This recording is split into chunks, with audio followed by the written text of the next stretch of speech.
guys, good evening. Di nagpa-relax ko gamay. Na ako'y lain tips guys no. Kana kung mag-post video. Pag reels gani nga 90 below ang iyahang kuan katas-on, adto ra gina ninyo i-post sa reels. Yo over sa 90 na siya, adto nimo sa wall sa kuan sa wall ibutang.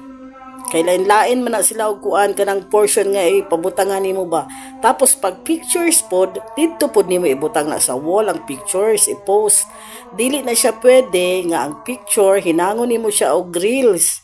Tapos i-post pod nimo sa reels, dili na siya pwede guys kay bawal gina siya kay angkol.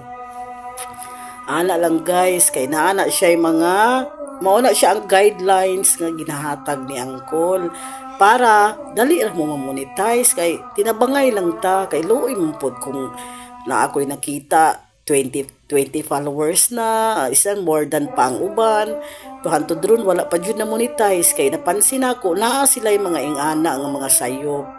So ang ato ana i-delete na lang gid na siya para mahapit ang tanan, o diba? O goodbye. Thank you for watching. Maura to guys akong tips. God bless.